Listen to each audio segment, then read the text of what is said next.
It's an honor for me to introduce our next speaker. Dr. Andrew Kosarskis is our Executive Vice President and our Chief Data Officer, which is a relatively new role here at the Mount Sinai Health System. He's responsible for supporting patient care, education, research, and innovation in the innovative missions of the Mount Sinai Health System. His previous roles at Mount Sinai included launching the ICON Institute and growing the genetics department with Dr. Eric Schatt. Prior to Mount Sinai, he held positions at Pacific Bioscience, Sage Bionetworks, and Merck, all focused on getting value from novel science and technology. He has contributed to research in diverse areas, including pathogen surveillance, autoimmune conditions, including inflammatory bowel disease and asthma, viral infections, and primary prevention in chronic disease. Dr. Kosarskis has a PhD in molecular and cellular biology from UC Berkeley. He also has a BS in biology and a BA in chemistry from the University of Kentucky.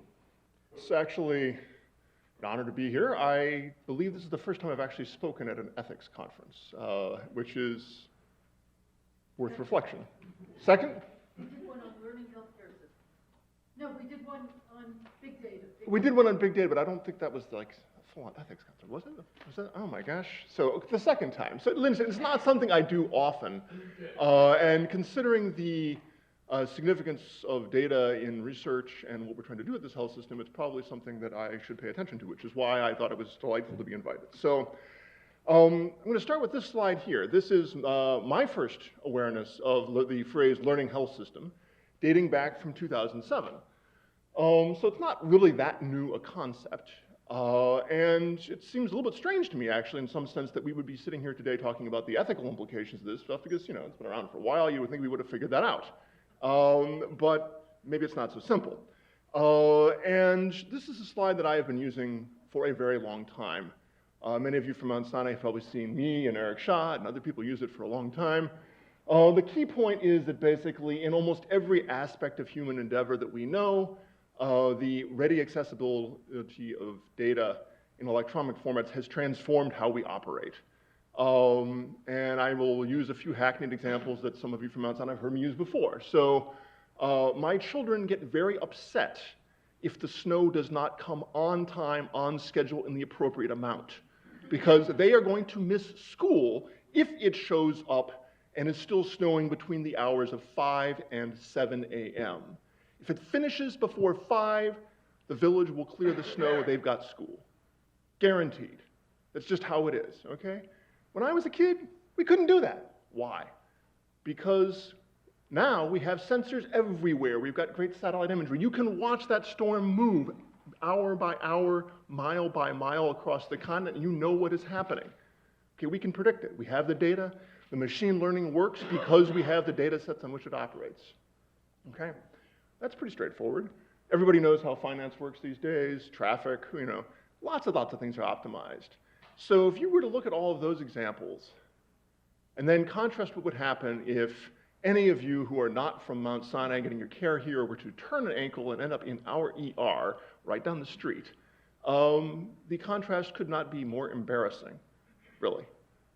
Because I'd be willing to bet almost none of you could convey quickly the information that we would want to see, your electronic medical record, let alone a succinct summary of it, right? We'd like to act on that information, but you can't provide it.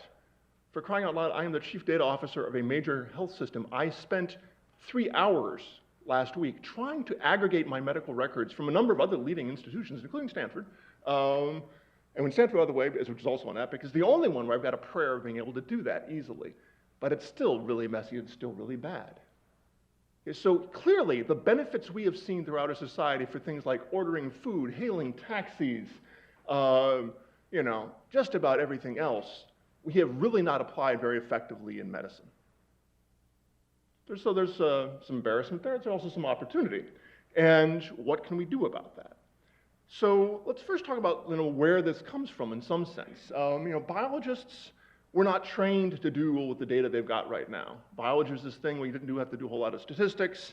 This is a slide that everybody has used for a long time, talking about the cost of genome sequencing going down from what it, you know, costs, you know, close to $1 billion to sequence a single organism, that being humans, to being able to sequence a human genome regularly in pretty much 24 hours for $1,000 or less.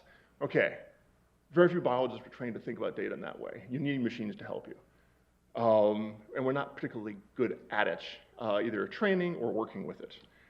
Physicians have challenges too. I'm not a physician, although I've spent a lot of time working around clinicians' clinical departments. I pulled a number of stats from a variety of different places, and also internal medicine articles, the CDC.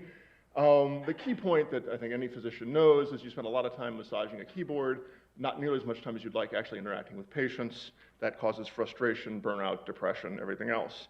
And that's just data entry, okay?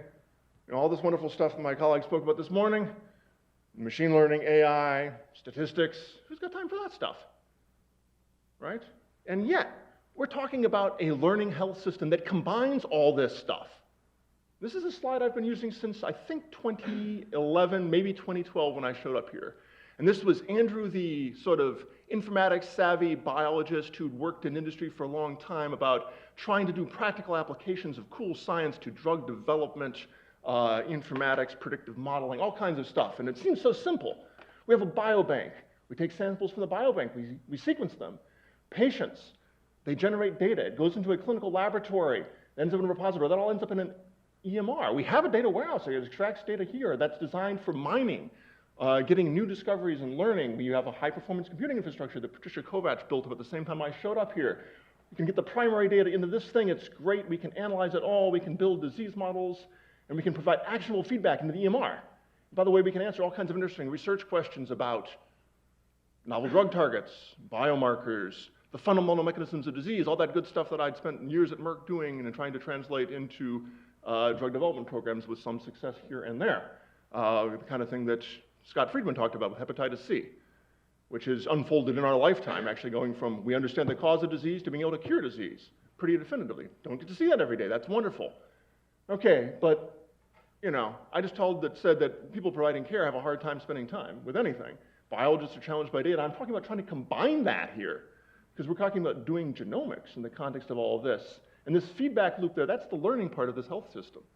So that seems like a big job. So no wonder we're wondering about the ethical issues of it, because we're probably still figuring out how to do it and how it works. So not a huge shock, perhaps, in the end of the day. So to simplify this a little bit, I tried to do what David Rich was talking about, oversimplify and have a simpler diagram that's easier to understand. So if you think about health systems, they provide healthcare delivery. They do this, they run their operations. In general, there's a phrase that became popular about a decade ago referring to the fuel for AI, machine learning, business intelligence, all this as data exhaust. All the information an enterprise throws off. And, exhaust is either just garbage or, something a little bit more valuable. And I think historically most health systems have viewed their data as either a waste product or at best an archive of things that you might be able to consult down the road. Not as a resource that should be managed for learning. But if you think about it, you can analyze the data here, and from the analysis you can come up with some predictions, which you can test. We heard a little bit about some of those this morning. And the results from that come back and you reanalyze, and you sort of run this little loop here, in addition to running your day, your business, your day job. So it's simply a question of capturing this information, this data, and repurposing it for learning. So the learning then is going to happen with this loop down there. What's interesting about this loop is that this loop is not a new idea. Okay, it was a fresh idea some time ago, sort of in the immediate post-war period. Deming, a very famous American statistician, went over to Japan and right around 1950 did enormous things to reconstruct the industrial base there as we worked to consolidate an ally in the Pacific. And so the concepts like the PDCA, the Plan, Do, Check, Act loop, which is one way of doing learning to support continuous improvement, so that over time here, you go from one level of quality and you figure out what breaks, and you do another level of quality. It's the exact same thing we're talking about here. So again, healthcare is not leading at all. This is an ancient concept, at least relative to my lifetime, okay? This is standard practice in any other industry, certainly manufacturing, to be able to sort of do some stuff. To basically take a look at something, study it, figure out what works, make it better. And I'm not saying we haven't had medical innovations. Well, we certainly have, right? But it's not quite as simple and it's not quite as straightforward in a system level as it is in many other industries, apparently. So why is healthcare so different? I don't have all the definitive answers to this, but here are some of the factors that seem like they're important that bear on some of the ethical questions we'll be talking about during the rest of the day. So people clearly are very unique. So we're not manufacturing identical widgets. We are actually dealing with humans who come in with all their uniqueness and complexity, physically, behaviorally, you name it. We actually do care about patient privacy. That's a different ball of wax than dealing with certain other things. Because we are unique and because we're complex organisms, there are many ways to get sick. There are many roads to getting better. In this country in particular, our health system is pretty opaque. Nobody really knows what anything costs or really wants to talk about that. That makes it hard to optimize and figure out what you can afford in terms of trying to solve a problem, for instance. Looking at Glenn here, we have rules we have to enforce. We have statutes and laws.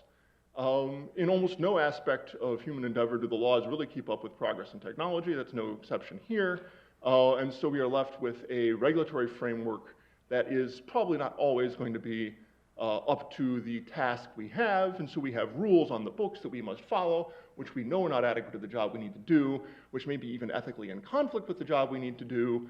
And we're asking overworked people to figure out how to navigate this cleanly and do the best job they can in that context. So this is not a simple situation at all. So these are some of the reasons that we probably have not applied the miracles of Uber to healthcare, for instance. A learning health system, by definition, requires us to think about all of this at once and to try and optimize to the best extent possible. That's interesting. So here are some very basic questions that hinge on how do you learn? And how would you actually do the simple continuous improvement of process improvement? So, simple question is, what's research? What's business process improvement? Or similarly, what is research and what is monitoring patient safety? Just quality assurance, essentially, in any other business. If we were in a different industry, would we even have these questions? So I just decided to pick an example that is inspired by a long dream I had for years working in the industry, which is that sick and tired of working on humans. They have all the problems I mentioned on the previous slide. In agriculture, you have huge numbers of research subjects. Think about that. There are, I think, something like 50 billion chickens on this planet at any given time, okay? That's a big sample size. They don't require patient consent. They don't object if you talk to them. They don't, there's nothing you have to do with them other than manage whatever sort of animal welfare things are required. So, if you look at Land O'Lakes, which is a farm-owned cooperative with revenues about twice as big as Mount Sinai's, similar margins, and you want to try and understand how to do a better job with dairy farming, you can do that sort of continuous improvement loop for the most part. There are regulations you need to follow. You obviously want to make sure you treat your cows right so they keep producing milk and stay healthy and don't get sick and you don't have a lot of problems, but it's not a really big problem. And guess what? You wouldn't care whether it's research or business process improvement. It's the same thing. It's the exact same set of activities. You're trying to understand a problem, come up with a hypothesis about how to make it better, and test it. So that is an interesting insight. And so I'll give you an example practically about how we confront this here at Mount Sinai. Now I'm involved with data, right? I care about data. We have lots of data at Mount Sinai. Over here we have a data warehouse I mentioned. We have another database called ClaimStar, all kinds of other stuff. We have our transactional systems. Epic is our main EMR. But of course, because we have grown by acquisition and things like this over the years, we have a few legacy systems around. All of those are primary repositories of data.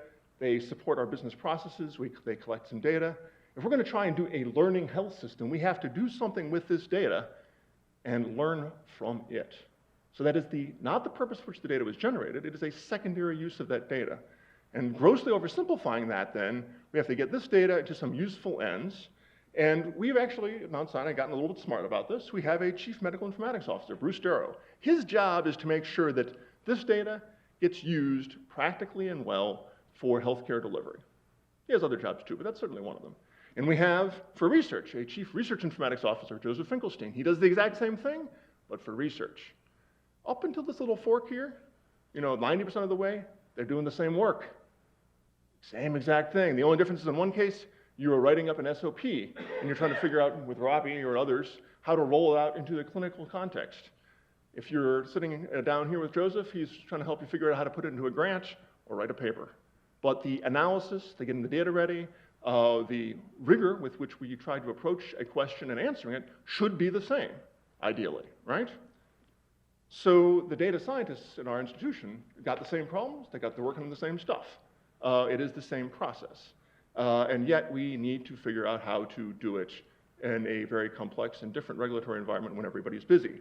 So this is, I think, what this session really is all about. We heard this morning about some of what it's taken to put together infrastructure or context for attempting to do more learning in our health system here at Mount Sinai. This afternoon, we've got a number of specific topics on regulatory and ethical issues and dilemmas, and I think what this session can perform most effectively is probably sharing some of our practical experience trying to do this. And so I was asked to speak about what does it take to integrate informatics and medicine. I've had a little bit of experience trying to do this in the, whatever it is, almost 8 years since I've been here, 7.5 years. And so I will be joining a panel and hearing from my colleagues here about their experience in our health system. So broadly though, just to set the stage, I wanted to say that you know, it requires data, obviously some analysis of data, and then organization, will, and the actual implementation work. There was discussion of the implementation science earlier. We'll get back to that in a few more slides. So on the data side, you got to collect it. That kind of happens in most health systems, and ours included. It's, you know, we do actually archive a lot of data. Cleaning it, it's a big job. Who pays for that? Who wants to do it? These are big questions, right? And unclean data is really not so good for machine learning, right? It tends to be somewhat manual. There are problems there. Once you've got it cleaned, you might want to structure it so that you can actually navigate and work with it. Then you have to figure out who can access the data. And most organizations I've seen are challenged that way. We are too. We have to be very careful about that. It's not always clear to somebody who can see which data and why. The overall governance issues there. And then, of course, once you can access it, you actually have to get the data out there, and then you have to use the data to do something. What's the point of having data and doing all that cleaning if you're not actually going to use it to answer some questions? Analysis. So my personal belief is that the biggest challenge for a learning health system is good design. Why? Because we are not sitting around designing randomized, double-blind, placebo-controlled trials for everything. In a learning health system, we are trying to operate an ongoing enterprise that provides care to people under difficult circumstances, which militates against sitting there and randomizing and doing the perfect trial the way you would if you were expecting a multi-billion-dollar a year payout for a new pharmaceutical. It's a different sort of proposition. Another issue is actually getting that well-labeled, clean data. The AI will work pretty well if you've got nicely labeled data sets. There are good, free, open source packages. You can get bright high school students, of which we have many in this city, to run the AI packages on good data, and they will get results that reproduce what you see online for celebrated benchmark data sets. It's not that hard. Getting the information and being able to interpret what happens if the information isn't perfect is probably harder. But if you've got the good design and you've got complete data, statisticians can do what you actually want them to do, which is statistics, not data cleansing and, you know, apologies for bad design. And, you know, other major challenges in the analysis front, of course, are replication. You know, what is comparable, what is an appropriate replication, and then the real-world testing of your results. Those are definite issues that we and everybody else face. The will. This, you know, it sounds a little bit soft, but we are really busy. Status quo is always easier, right? Case takes energy and cost, and so how are you going to incent anybody to ever do anything better? And how do you sustain that over time? Those are big organizational questions. The organization itself, I mentioned earlier that, you know, healthcare is different. Our ecosystem is very complex, especially in this country. You're not going to solve this problem without lots of different expertise. Robbie has spent a lot of time corralling appropriate expertise. A complete team helps. Why do I mention the emphasis on a complete team with defined roles? Because it only takes one gap and the whole thing falls apart. So if you don't have somebody who can actually explain to the nurse who's going to actually have to implement this thing what's going to happen, nothing will get done. You'll have all the fancy AI, you'll have beautiful research papers, and nothing will ever work. So that leads us to implementation. Again, the ecosystem is complex, right? We are all busy. So if you're going to implement something, where are you going to do it? When? Who's going to do it? If you're going to do something different, probably you have to stop doing something else. I mean, you can't just ask people to do more work all the time, right? So something's got to change. And so what? How do you know? And then how do you not break something? And then, so there was discussion this morning about, do you ever sunset an alert? How do we actually measure the impact of these things? How do we know if we're actually getting anywhere? And that really comes down to how do we learn? All of those are very important questions in implementation. And so if I were then to go into the slide I had initially, then if you look at this, there are only two parts that I have in my little list here that actually involve any of the sort of geeky, fancy mathematics or technical stuff, right? Which is getting the data in order and then the analysis part. The rest of this is all human behavior, organization factors. And so the learning health system, in my opinion, is not a question about so much the artificial intelligence or augmented intelligence or even the data. It's actually about doing something with the information you have. So some of the things that I've noticed in the time I've been here at Mount Sinai and then dealing with other colleagues is that, the good objective assessment of the data we have as opposed to what people wish to be true, and actually managing to have objectivity under difficult circumstances with imperfect data is actually really hard. That's a significant bottleneck. Getting the data accessible to where you can do that, and then actually getting the action from the fancy big data analysis. Those are real challenges for almost every organization I've talked to, and certainly for ours. And again, running the ensemble machine learning algorithms is not the bottleneck. Getting the data ready for that and actually doing something with the information are significant bottlenecks. And so the examples we have on our panel today are Matt Levin's going to talk about deterioration, Sarah's going to talk about nutrition, and Dina's going to talk about infection prevention. Some of the questions that I think would be fun to explore, and of course the audience, this is a very thoughtful audience I've seen already, so you will either reject these or augment them or do other things with them, but what has it taken to practically to have the success we have? What didn't we expect? What challenges do we have now? What do we anticipate in the future? And the most important one actually is paraphrasing a question I got maybe 15 years ago at Microsoft, I think it was. And it was a big, large lecture hall, and somebody had the audacity to ask all the assistant biology geeks, hey, where does the simple come from? How do we actually do anything with those? And that's still a pretty pertinent question. At the end of the day, we actually have to go from, if we're going to have a learning health system, from all the fancy data analysis, all the fancy conjecture, et cetera, to something which is actionable and the effect of which we can measure. And so how we actually get to the simple from the complex in a way we understand, can measure, and use is, I think, probably the salient challenge for this learning health system concept or any other sort of large-scale process improvement thing in a complex environment that involves many humans and difficult problems. So with that, I'd like to close and hand it back to Robbie to take care of the rest of it. Okay.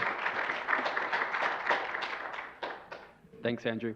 So our next speaker is going to be Dr. Matt Levin. He's a double board certified cardiac anesthesiologist and a clinical informaticist. He's also an MIT trained computer scientist. With myself, he leads the hospital's Mount Sinai Health System's clinical data science team. He also leads the Department of Anesthesia's informatics division, and he'll be talking about our patient deterioration predictive model. So I'm going to talk about deterioration, but really I'm going to talk more broadly about how do you actually implement things. So this morning, and what Andrew just talked about was you can build lots of models, but how do you actually get them to patients?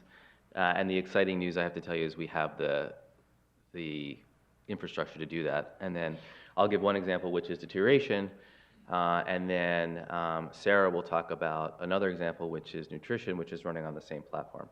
But before I do that, I want to answer one thing that was a question that was raised by both Andrew and someone in the audience earlier, is how do you know when to sunset alerts? And so a perfect example is in anesthesiology, there was a quality measure that was perioperative antibiotic administration because they saw that the rate of administration of antibiotics was poor and surgical site infections are bad, so let's make this a quality metric. And everybody started implementing alerts and nudging, and after about 5 years, the measure was actually sunsetted because they hit 99% compliance with the measure, and it was a process measure, not an outcome measure. So you got everyone to comply with the process, and then the process measure no longer was useful in determining whether this is actually helping care. And this was actually a national measure that was then sunsetted. So I'll just, I don't have any disclosures. So why machine learning? And I won't spend too much time on this because I have a lot of slides, but basically like tons of data, as everyone's talked about. I will disagree a little bit with Andrew. Actually implementing machine learning models in a healthcare system is actually quite difficult because the platforms that we have don't let you do it well. It's expensive to run machine learning models on these platforms like Epic. So what do? We built our own pipeline outside, and we've been working on this for about 2 years. It's operational now. There's a big slide with lots of stuff on it. The key points, and I wish I had a pointer, was same as we saw before with Andrew, you have all these systems generating data. Big difference here is that a lot of the model building you do in a sort of what's called a batch environment. So you ask the data warehouse team, hey, can you give me all the last 5 years of data for these types of patients? And they assemble it into something that's basically a giant Excel sheet and hand it to you. We're doing something a little different, which is we're getting the messages that are flowing around the health system in a language called HL7, and we're actually aggregating them, cleaning them, normalizing them, making data structures that are useful, and then shoving it into this machine learning pipeline where you can actually run these models. And what's most exciting is in the red arrows, the dash arrows, is that after all of this is done, you actually push things back not only to Epic, and that's super important because Epic is basically the de facto way that everybody interacts with patients and healthcare data, but also to mobile apps, to reporting dashboards, to performance reports. And so all of this is happening right now as we're sitting here. This is actually running. So this is a learning and this is an ethics conference, so I wanted to briefly just talk about privacy and security when you're doing this. So because we spent a lot of time at the beginning of setting up this pipeline, making sure we got this piece right. I was very concerned about this. So you need PHI because you're going to push a message back that's about a specific patient. And yes, we are inside of Mount Sinai, so we're inside the Mount Sinai firewall and everything's fine. But still, you want to make sure that all your data is not snooped on by someone malicious or a disgruntled employee. So we put a lot of energy into making sure that data was all encrypted when it's sitting on the disk, that when you write log files, which are super important for understanding how systems work, that you don't have PHI in the log files, and that data when it flies around the system is also encrypted so someone can't maliciously snoop on patients' data, except for the final message that pushes back to the interface engine and back to Epic because that is de-identified. Okay, so that is all a prelude to the model that I'm going to talk about, which is called Modified Early Warning System plus plus. So the plus plus is because Muse Plus was already published, so we had to add an extra plus. So what's the background? People for 20, 30 years more have been trying to make scores. If only we could just have the computers tell us when the patient's about to deteriorate, we will be able to alert the clinician and save the day and everything will be great. Problem with these scores, they're basically done at the time of deterioration. So by the time you've scored the patient's already not doing well. They don't have great performance. They're not very accurate. They generate lots of false alarms. For this particular score, which is a very classic nursing-based score where you're just looking at heart rate, blood pressure, are you alert or are you obtunded, the median value is 1. So the majority, and this was like I think Eric was saying with sparse data, the majority of patients sitting in a hospital at any given time are sick, but not impending doom sick. So their score, a prediction score, is low. So what did we try to do? We tried to build a model. So we did start with the batch. We started with, let's get 87,000 patients from the data warehouse. That's like 200-something thousand admissions over 5 years. Let's build a big model. There's all these things here with the model parameters. So this is basically, Eric had mentioned earlier talking about features. So features is a fancy word for variable. Is the patient alert? Is the patient not alert? What was their blood pressure? What was their temperature? What did the nurse rate their level of consciousness? From their EKG, what was their heart rate? What was the PR interval, which is like a measure of conduction between their top and bottom part of their heart? All these things, and let's build a model. And we built a model, and it performs really great. Sensitivity, specificity are pretty balanced. The AUC is pretty good, 0.88, that's really high. Compared to classical views, which is the sort of staggy, jagged red line, we see all of the models, and we tried a bunch of different things. So we did a logistic regression, we did a SVM, which is a support vector machine, fancy whatever. Random forest worked the best. It seems like random forest works the best for many medical problems. And then this was really interesting. So if you go back in time, so the x-axis is time before the patient deteriorated. So our measure of deterioration was we reviewed 400 charts or something, and looked to see when a patient got transferred to an ICU or what's called a step-down bed, which is like a higher monitored bed from the floor. If that happened, that meant that something went wrong with the patient. That was our label. Okay, how much before that event happened can we predict? So the orange line was the classical score, and you see that it starts out okay, but as you go back in time before the event, the performance declines. But ours, Muse++, stays pretty constant. So this is awesome, because this raises the idea that we can actually use this as a prediction and not just an after the fact, it happened. So what are we doing? And you'll see something from Sarah that actually shows a real working version of this. We're pushing scores back to EPIC. So right now it's labeled QA, not for clinical use, so I'll get to that in a second. But it pushes a score, so I highlighted one in red, so 0.86. So this person, and this was from November, 170 centimeters, 62 kilos, normal BMI. BP looks normal, but something in the chart made this model say, okay, we think this person has a high likelihood of requiring transfer to an ICU in the next 6 hours. So what are we doing? We're designing a pilot. So this was the whole question that Andrew brought up of what's research, what's QA? Could we have just done this as a QA performance improvement initiative? We could have. We decided that ethically, and this was in close conversation with Glenn and the IRB, that we should really do this as a trial. And this was also from Andrew's import of just, if you want to publish, if you want legitimacy to be able to say that this was rigorously studied, you really want to do it as a trial. So we're designing, and we're in the IRB process now, a trial we called Rescue Me. So I think real-time streaming clinical use engine for medical escalation. I got it. Okay. I made it up, so I should know it. And you can see the process. This is the process map. So we have process engineers at Sinai. So we spent, what, a year, 8 months, something like that, trying to figure out, okay, if we're going to do this and not just blindly turn it on, but actually try and structure this as a trial, how do we do it? And so this is the process map, and it's crazy. The bottom line is it's going to send alerts to the rapid response team and try and get them to the bedside before the patient even gets sick. We hope it's going to work. Do we know it's going to work? We're not sure, but that's why we're trialing it. And we also, there was a lot in here of, you don't want to overburden people with alerts. So if the threshold was 0.6 and now the patient generated a score of 0.61, and we're generating scores every minute or every time there's a new piece of data. So if it's 0.61, 0.60, 0.63, 0.64, do you notify the clinicians for every crazy little fluctuation in the alert? You probably don't want to do that. You'll drive them absolutely bonkers.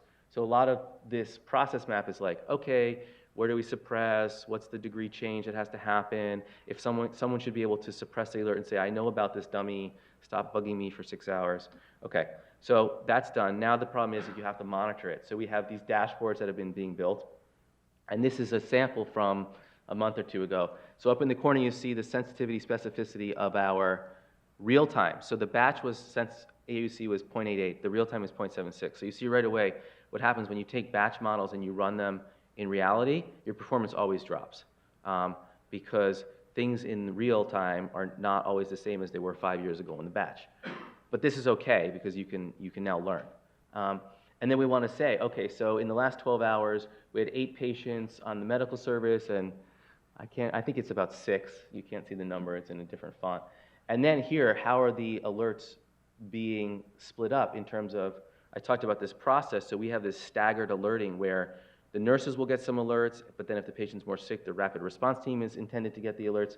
So who gets what? And this is super important for letting the clinical teams understand what's the burden on my nursing teams on these floors. It's for letting us understand what's the performance of the model. Okay, so now improving the models. This is actually a slide from malnutrition, which we're about to roll out version 2.0, but the idea is the same.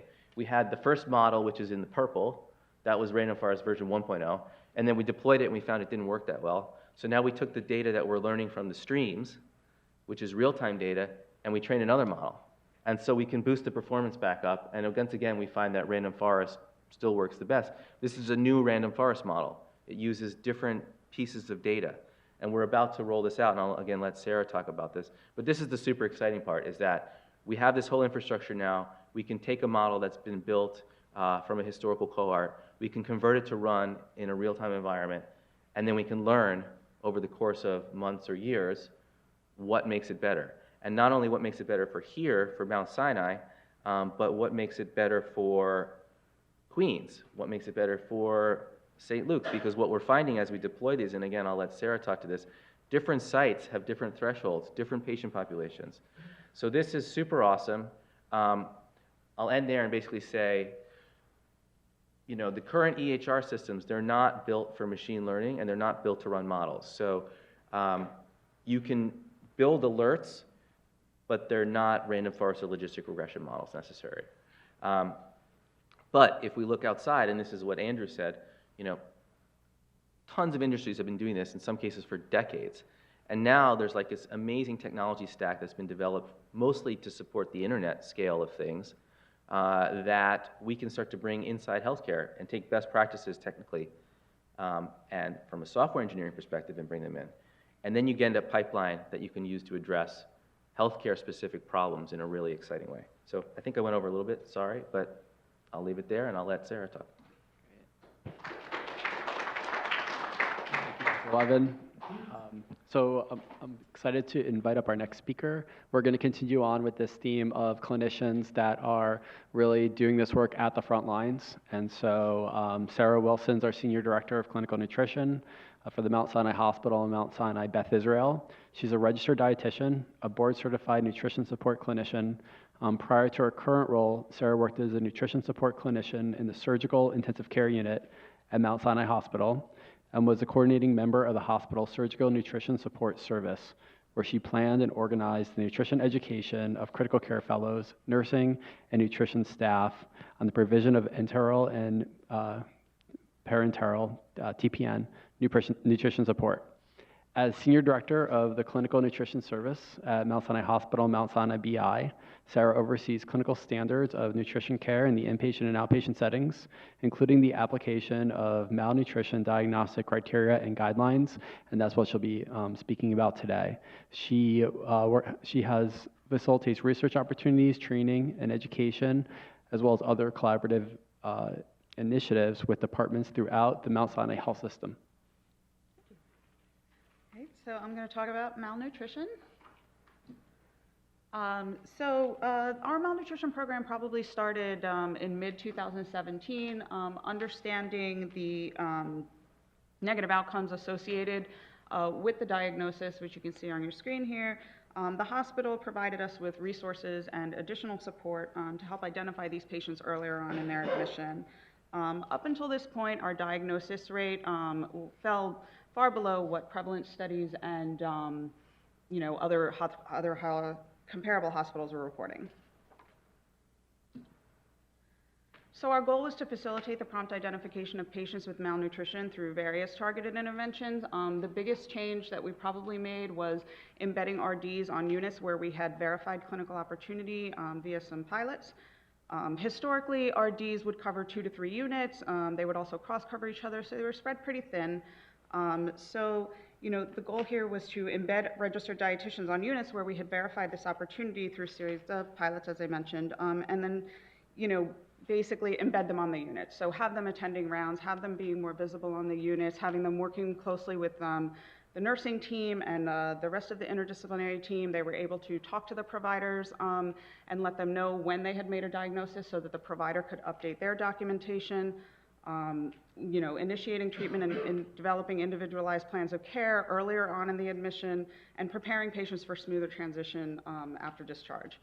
So during our implementation period, we hired additional staff members, embedded these RDs on the high opportunity units, and did a lot of education, a lot of in-services, a lot of grand rounds, participated in Patient Safety Wednesday, and then just a little bit about MUST. So MUST is the Malnutrition Universal Screening Tool. It is the screening tool that we use at Mount Sinai Hospital. Screening is required by CMS and the Joint Commission, and it is completed by nursing staff. So nurses obviously have a lot that they're doing during the admission process, so it's important that the screening tool is quick and easy for them to use. which is one of the reasons that we selected MUST. And we found the inter-rater reliability to be not so great when we implemented this project. So we really, during our education, piece of this initiative, really focused on trying to get accurate results from the MUST, because ultimately that is how dietitians were historically, prioritizing patients, understanding which patients they need to see. So essentially, we wanted to achieve the triple aim of increasing patient satisfaction, optimizing documentation for patient complexity and reimbursement, and improving clinical care and outcomes. So this graph shows you the severe malnutrition rate. In the 16 months prior to our embedded model implementation, we were averaging about 4.45%. And then the 16 or 17 months after implementation, we were able to increase up to 7.25%. So that was good. However, and this represents MUST data at Mount Sinai, we still, despite our efforts to improve the accuracy and inter-rater reliability, we really, it wasn't really performing the way we had hoped. You can see the specificity does pretty nicely as the risk score increases, and I don't know if I mentioned, but the risk score of 0 to 1 indicates low to moderate risk, so that means the patient's not quite at high risk. They can probably wait till later on in the admission to have their initial assessment. Patients with a 2 or more score are considered high risk for malnutrition and need to be seen within the first 24 to 48 hours of admission. So again, specificity does fine as the risk score increases, sensitivity not so much. So at this point, we enlisted the data science team to see if there was a way to improve performance of malnutrition screening by applying a machine learning algorithm to identify these high-risk patients. So essentially, again, the goal was to adjust the workflow where the patients are screened for severe malnutrition and prioritized based on this risk prediction, that came out of this algorithm. So, the data science team collected historical data on patients diagnosed with malnutrition using volume reports that we had actually been tracking for the last couple of years. And essentially, they built and trained a random forest model using registered dietitian diagnosis as the gold standard for a positive prediction. So you saw this slide when Matt presented, but this is essentially just, features from before implementation. And essentially, the RD was given that threshold that Matt talked about before. The threshold we chose at Mount Sinai Hospital was 0.53. So they would see all patients or prioritize all patients for same-day assessment anytime the score was 0.53. And again, the model is constantly running predictions. So I think we selected twice a day. The model would upload onto the patient list, which I'll show you in a second. So really, the RD was only acting on it when they came in the morning, they saw the prediction score, and then prioritized their list for the day.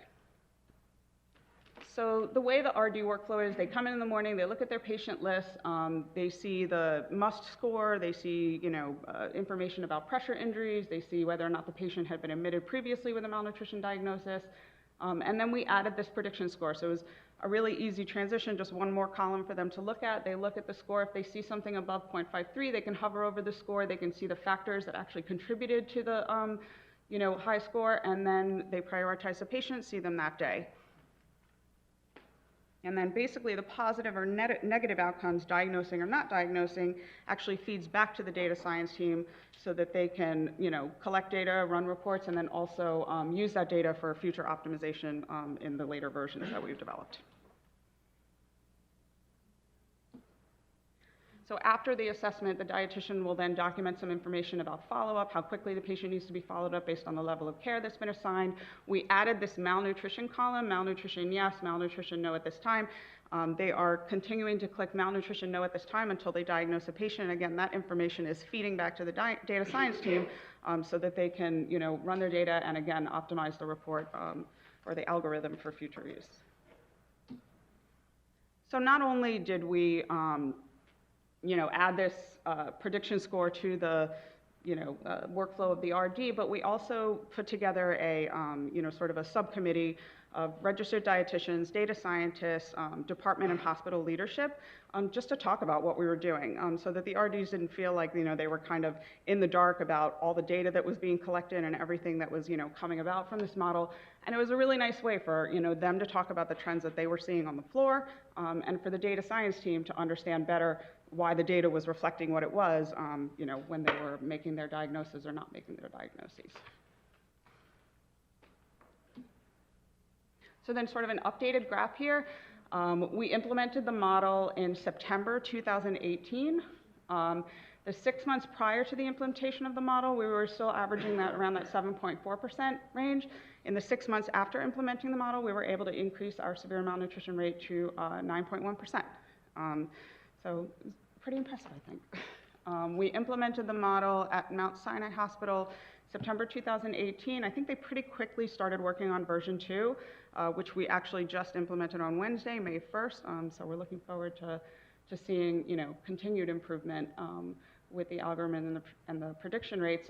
We started the model at St. Luke's and West, I think earlier this year, probably January, February 2019, currently working on their version 2 and collecting data for version 1, which we're hoping will go out at Mount Sinai Queens in the summer. Thank you, Sarah. And so now I'll invite up our third speaker, Dr. Altman, who's an assistant professor in the Department of Medicine, Division of Infectious Diseases, with a secondary appointment in the Department of Genetic and Genomic Sciences.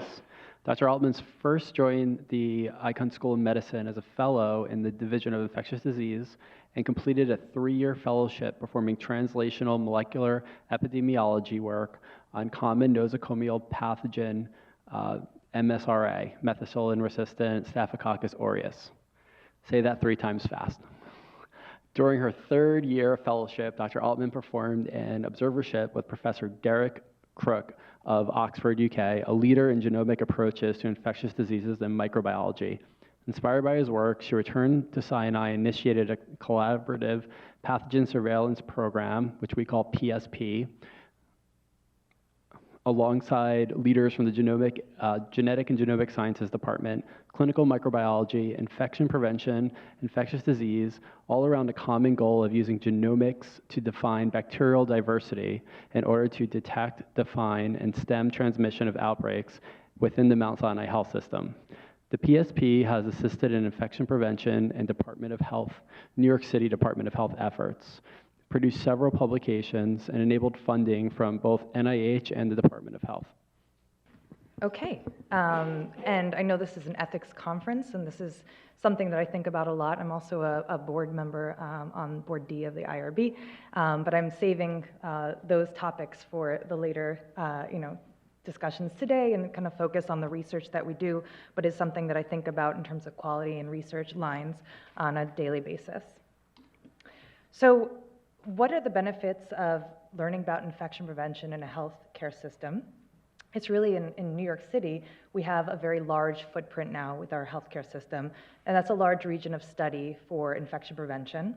New York City is also a central hub, so oftentimes the first place where new infections, emerging infections, will set foot before spreading onward into the states.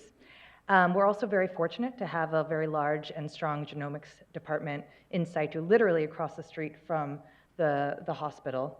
And who do we need to protect? Quite clear, it's our patients, but it's also our healthcare workers and essentially anybody in the system who touches the system, and that kind of covers everyone in New York City.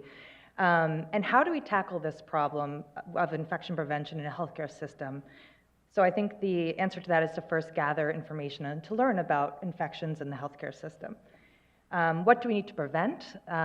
So I've broken this down into common causes of infections, such as Staph aureus or MRSA, C. difficile, and seasonal influenza.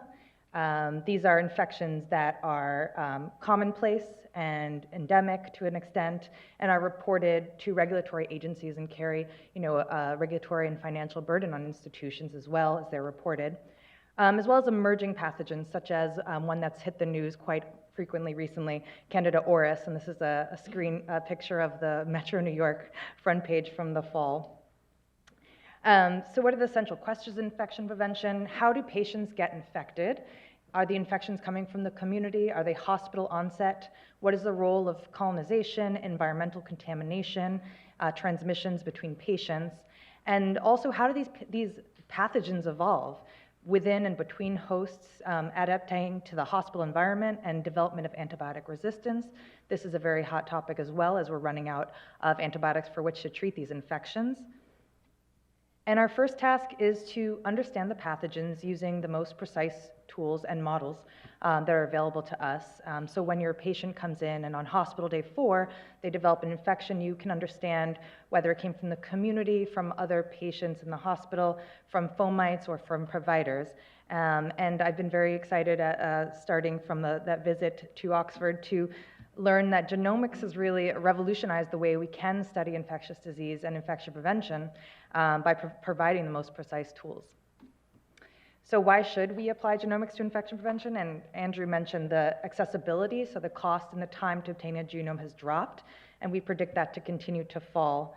The detail with genomics is much better than with low-resolution typing, like the gold standard pulse field gel electrophoresis for typing these bacterial organisms. Since bacteria in particular are very clonal, they have families that circulate the globe. So when you're looking at a very small transmission event between patients, just knowing that level of detail is not going to let you be informed about what's actually happening.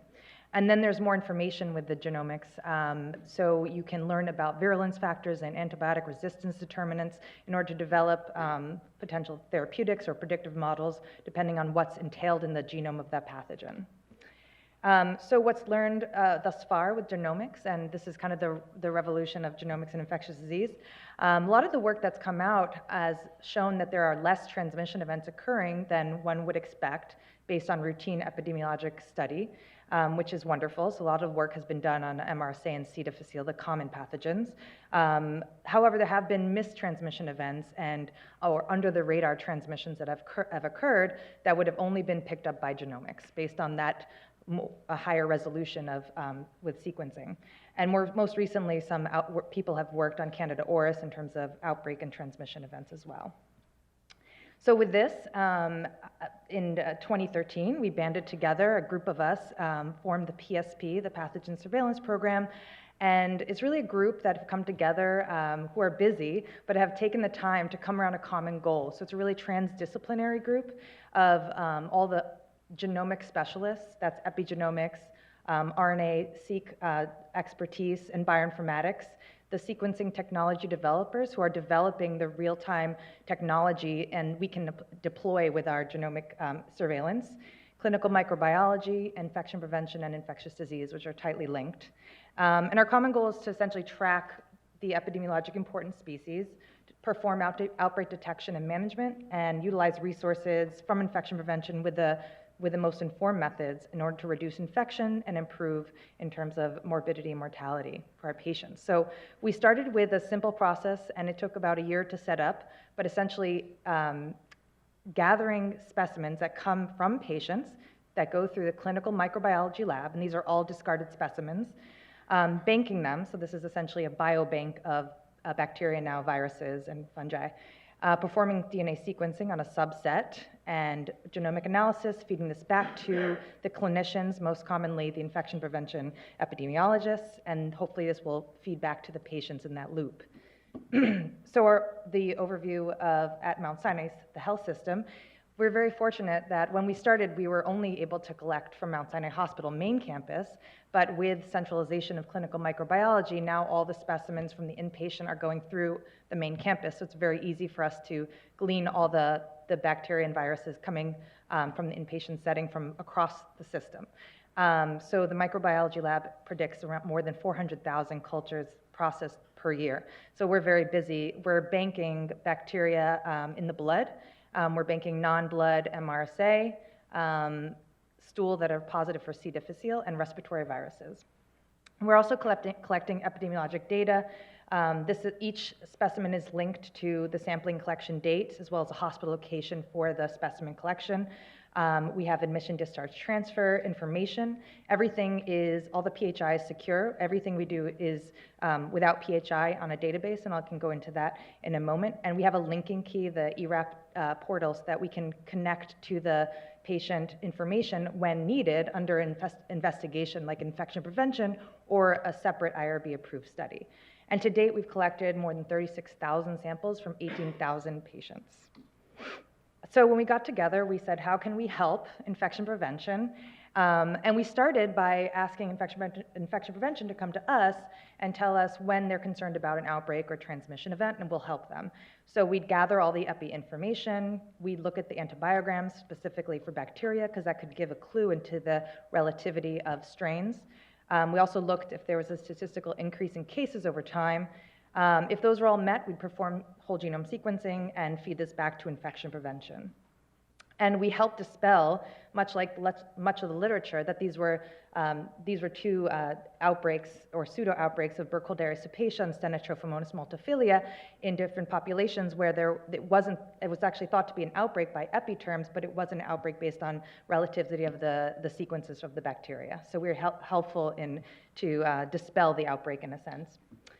We also confirmed a transmission event in a liver transplant case where a donor had MRSA bacteremia. The recipient then developed MRSA bacteremia, and we wanted to confirm that those genomes of those strains matched and that the recipient didn't develop a healthcare-associated infection post-operatively. So we are able to sequence those strains and confirm that they were identical and very closely related to the reference genomes, but certainly unique. So this was helpful to confirm that, we can accept organs from infected patients, and they can develop infections post-operatively, which we can manage, and that's absolutely fine to do. During our early years, we also assisted with working up a NICU outbreak, which occurred in 2015. This involved 18 infants and lasted 4 months. Infection prevention knew this was happening. We helped by gathering all these specimens and sequencing the isolates that were involved in the outbreak. And what the genomics helped us do is to make a timeline and cluster the larger outbreak into 4 separate subtransmissions. And so here is a timeline, and each horizontal bar is a patient, and each vertical line is a week. So this is a timeline they put together, and these are the 4 genomic subgroupings. What we didn't know during the outbreak is that there were other patients harboring the same strain that were in the adult wards. And so we discovered that since we were still in the filling in of our genomics background stage, we didn't know about that till after the fact, but it was certainly interesting, and we investigated that. But as you can see here, each subcluster could be linked by location overlap, and ultimately this outbreak ended with simulation, I believe you're involved in, training people in their new environment. We did look at these adult patients and learned that using tracking of equipment, that some of the equipment moved from the adult space into the pediatric space prior to the outbreak. And so we suspect that that may be the way this was introduced into the NICU. That was a practice that sharing was stopped at the start of the outbreak, but we kind of helped confirm that, that movement. So that highlights, the movement of equipment can also introduce pathogens where they should not be. We have also looked at the genomics to see what is special about the strain. This is quite a long outbreak, 4 months. It was very hard to eradicate. So what is different about it compared to the background strains? So this is the background, this is the genetic profile.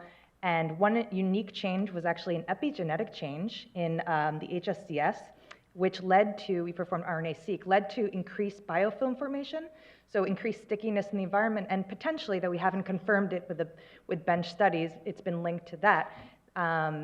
It could have been the reason that it persisted for such a long time and was difficult to eradicate. So we're moving from reactive to more proactive. And again, this is learning phase 2. So instead of having infection prevention come to us, we would really like to tell infection prevention that there are transmissions occurring. So we're performing real-time surveillance of MRSA, bacteremias, but we're also expanded into non-blood, and C. difficile, that's mostly occurring in the ICUs. And we're detecting this as a timeline. All the empty circles are patient isolates, and the filled-in circles are ones that are related to others, so we can cluster those. We're trying to report this back to infection prevention. And we've housed all of this in Pathogen DB, so it's all easy to access, and this is all de-identified information, but we can access all the data in this secure website. And here is a heat map, and this is like continuously being improved. So we have the patients and the strains, and looking at the cluster events and investigating these clusters. We've sequenced 603 MRSA genomes. We found 32 clusters. And we're now, when in the NICU outbreak, we had to put together the NICU outbreak manually. We're able to do this now with tools out of the Pathogen DB, and we're trying to find a good name. We think PathoSpot might be a good name for this tool. We're also looking at physical locations, not only of the isolates, so this is a map of the hospital with isolates overlaying where they were collected from, but also in New York City, and this is a healthcare system, so our patients are everywhere, so this is a map of MRSA positive people with MRSA bacteremia and their home zip codes. So we are trying to map it back into the system and understand not just within the hospital transmission dynamics, but also into the community. So in conclusion, we're very fortunate to have such a large footprint to study, and I think that we're gathering information, and I'd really like to talk more about how we can do some implementation of what we've done, because I think we're very much in the data gathering. First, we need to know what's happening before we can figure out what to do about it. So we're developing these genomics-based surveillance tracking tools for infection prevention. It's very much genomics and epidemiology and clinical. We also have clinical data that we're extracting under IRB approval, and we're hoping to gather these lessons to drive future interventions. So thank you. This is a large group, and I'm very happy to be able to present our work here today. So I think maybe I'll ask the first question, and then we'll open it up to the audience. And I wanted to ask Dr. Altman, over time, probably we know that hospital-based transmissions have probably happened since, the early days of the first hospitals. But now that we could actually measure it, and now that we know definitively that this bug transferred from one patient to the next, what is the responsibility for, let's say, informing patients or family members if we know definitively that we may have had we would be part of the cause of that, infection? So, thank you. There are a lot of infection prevention, ethical issues, larger community who we're responsible for. I think for our work, and I brought this up to our group because it's a very good question, we're still in the learning and research phase. I think reporting it to someone like our hospital epidemiologist to interpret and to implement, to advise them is the limit that we can go at this point. And since we're not CLIA approved, genomics laboratory at this point, I think will be the future of genomics. We're just not there. We're very, we're ahead of the curve in a sense. So we're very lucky to have this genomics department across the street from the hospital, and other people are realizing this is important. But I think, in 10, 15, maybe 20 years, this will be part of our daily lives. And I think at that point, we'll be able to feed this back. I don't think we're ready to do that at this point without robust trials. So if you have a question, if you want to raise your hand, we have mic runners on both sides.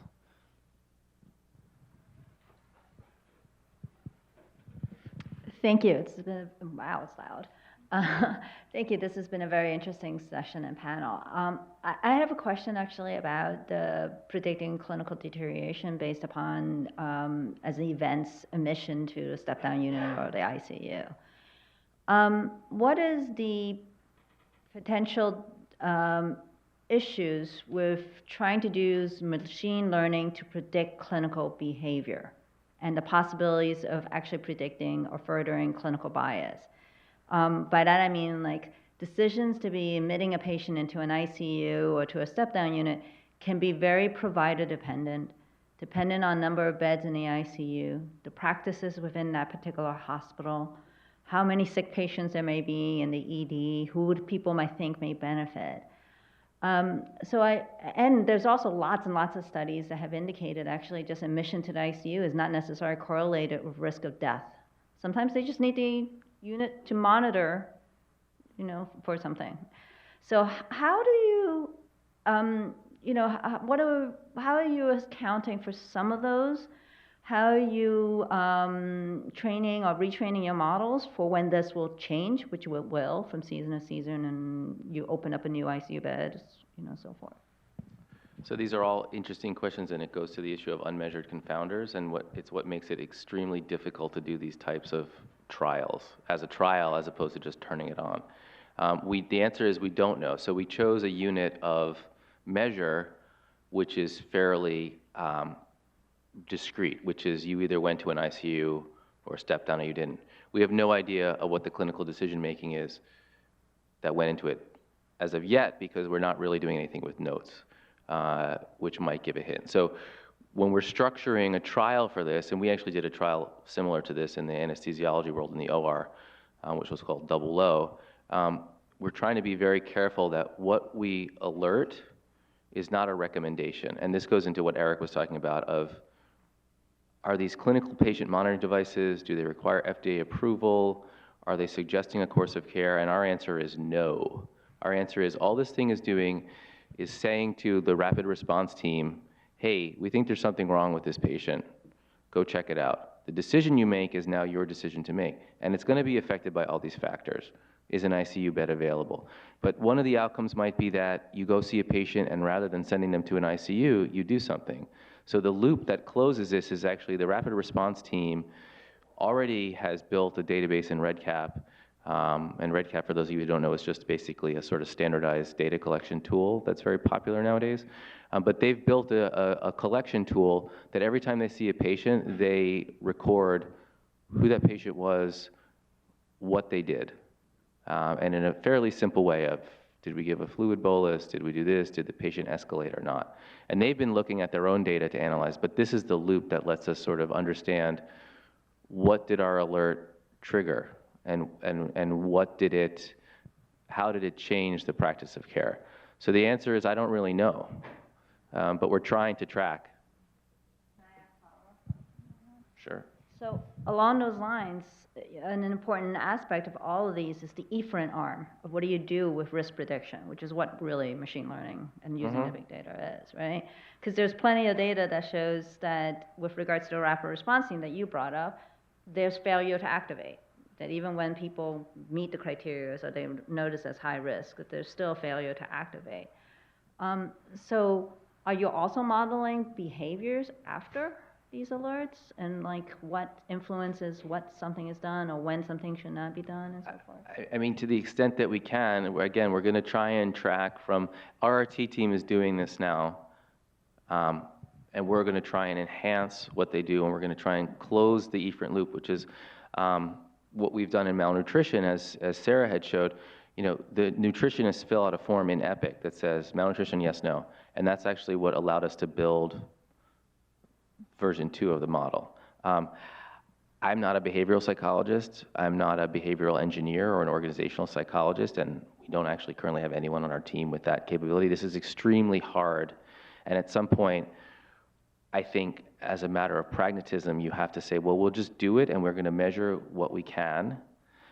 So actually, out of Duke, about a year ago, was published a trial. They turned on a simple Muse best practice alert in Epic, and they actually, I was pleased to see they actually published a negative trial. So they did this and it failed because nobody really did anything with the best practice alert. Everyone just clicked it and made it went away. And so it didn't work, and so they turned it off. That might happen here. We don't really know. We're going to do our best to try and measure it, which is why we're structuring it as a trial.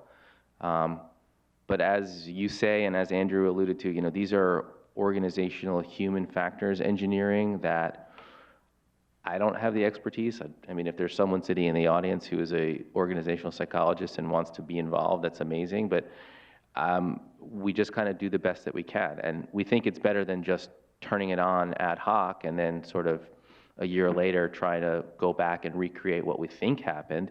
Here, at least, we'll have some indication of what did happen, and where a patient went, and if we are able to add the NLP piece and we can parse a note that says, called to the bedside by this, ICU transfer not indicated at this time, patient was just going to the bathroom and had an episode or something. And bear in mind that right now, the way the rapid response is activated is either a nurse has clinical concern, so that's a very nebulous statement, or from the sepsis best practice alerts, which have had a lot of issues with false alarms and alarm fatigue. So we'll see. That's the best answer I can give you.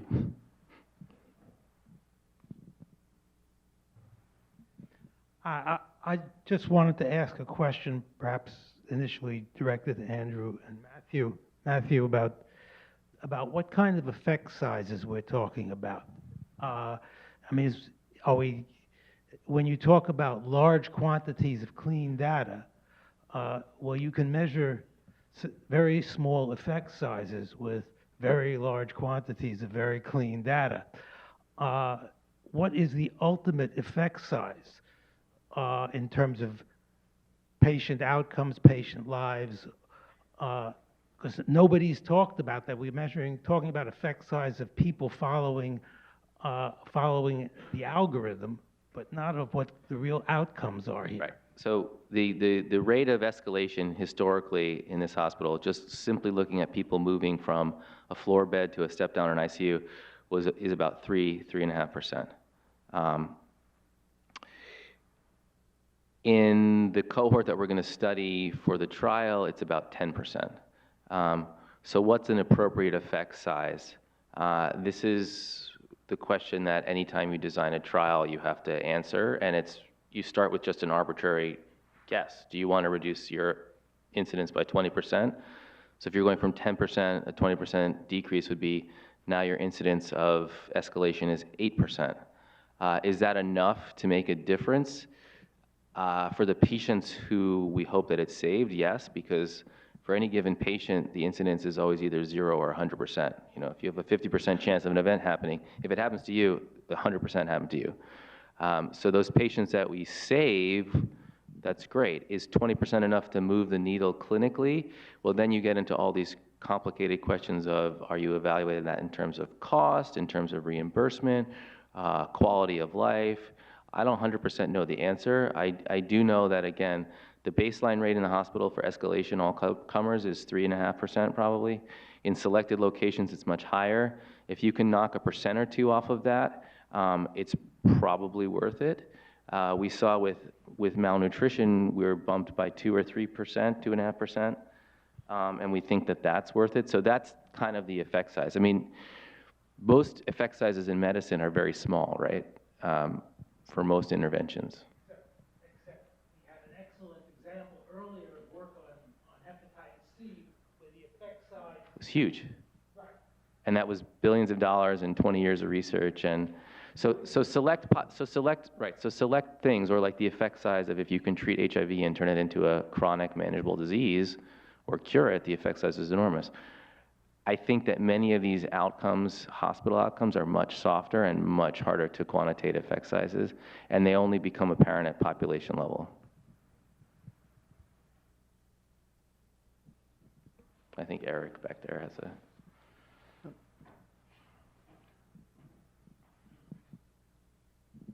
Hey, Matt. So the FDA takes a rather broad stance on what they consider medical devices. And the definition is long, but there's a whole list of things that they feel qualifies as a medical device. So anything that's involved in the diagnosis of disease or the prevention or mitigation or cure of disease, it's a rather broad purview that they see. So for the machine learning algorithms that are going to be applied to patients and affect the care, a clinical study and a trial at an institution is one thing. Registering as a medical device is a separate thing.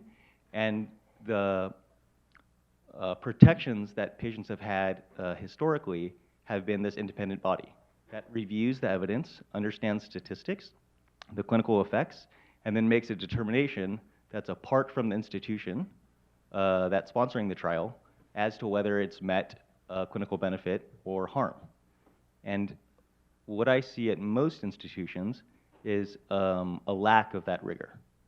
So I want to ask, of the folks who are intending their algorithms to be applied to patients, who is seeking an FDA designation? And do you think that your algorithm meets the rigor that an FDA review committee would provide? I'm going to punt that to you first. Maybe I can start with that one. So the short answer is almost certainly not in everything we are doing, because many of these things are early stage experiments.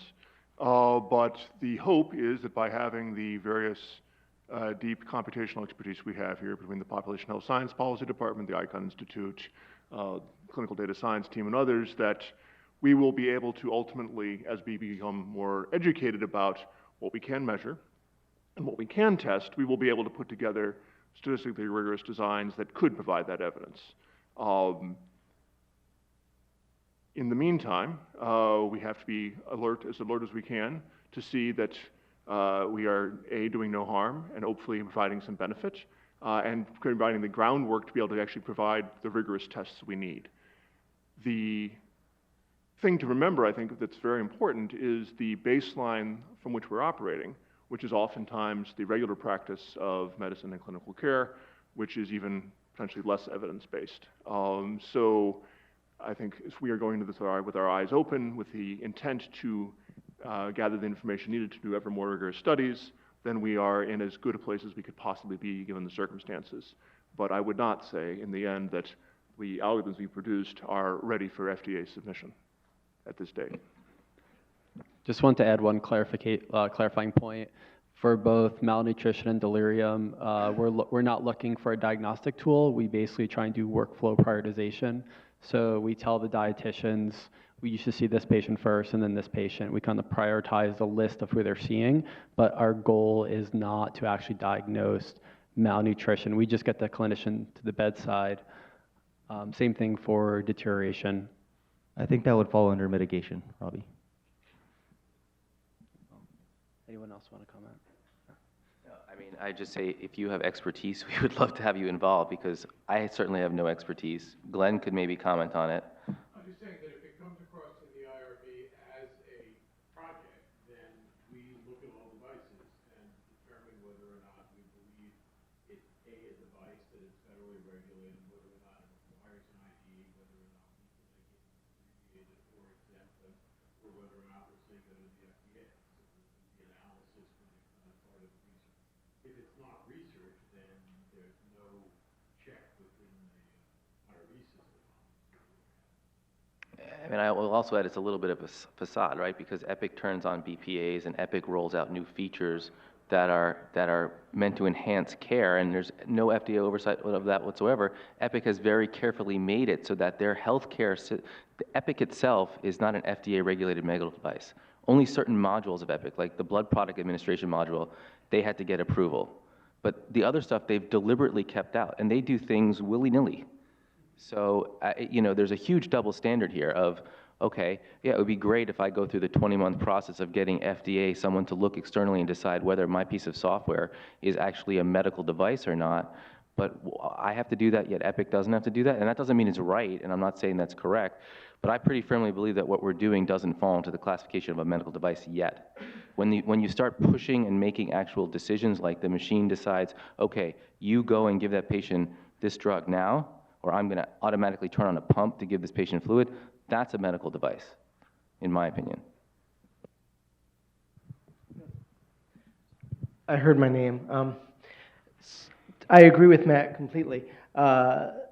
Epic, and this whole concept of this barrier almost. Now, the FDA is doing this in a well-intentioned way, obviously, to protect patients, yet it is also a barrier. Epic has had, this is years ago, and I think the decisions have changed on this, or maybe they got FDA approval for this module. Epic would not display real-time waveforms from cardiac monitors within the system. So you had blood pressures flowing to the chart, you had historical archived of waveforms going to the chart, but you had to look at a separate screen if you wanted to see the real-time monitoring, because having the waveforms within the same view started to cross the border of it becoming a medical device requiring FDA approval, and so they wouldn't go there even if it was in the best interest of patient care. So the whole, just putting that out there as Matt's right about this, these distinctions are somewhat arbitrary, and it's not just Epic makes changes all the time to try to improve patient care. Everything doctors do all the time is to try to improve patient care, and is, everyone's tweak to their workflow, everyone's decision to do something a little bit differently, something that, where do those lines cross where they require FDA approval is complicated and interesting. Yeah, so maybe just one small remark on that, and this is the general ethical issue of how society allocates its resources to oversight. So the New York State Department of Health is a famous state health department. It has, throughout the last century, in many ways led the United States in application of public health standards which have improved the public health in this state very well.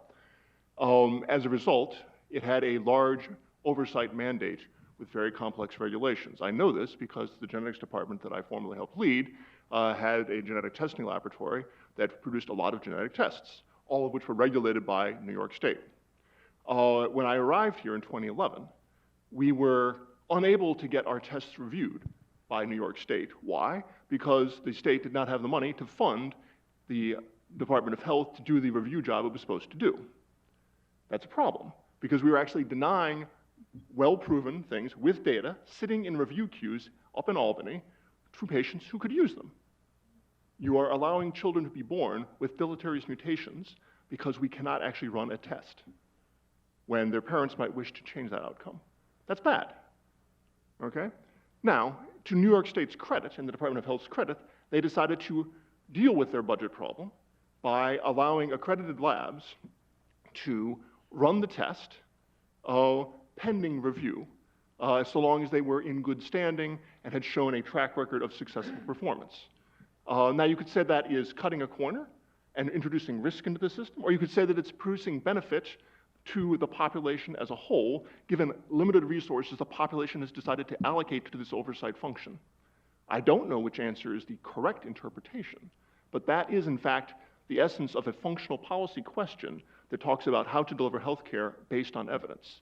And we will encounter many, many more like that, similar to the question that Eric just put together. So they are relevant questions, they're important questions, but as a society, we already spend 18% of GDP on healthcare in this nation. We know we don't deliver it effectively, always. We don't deliver it efficiently, always. But we should think about how we want to spend those dollars, because we cannot do every single randomized, double-blind, placebo-controlled trial we would like to do. We cannot do everything to regulate everything perfectly.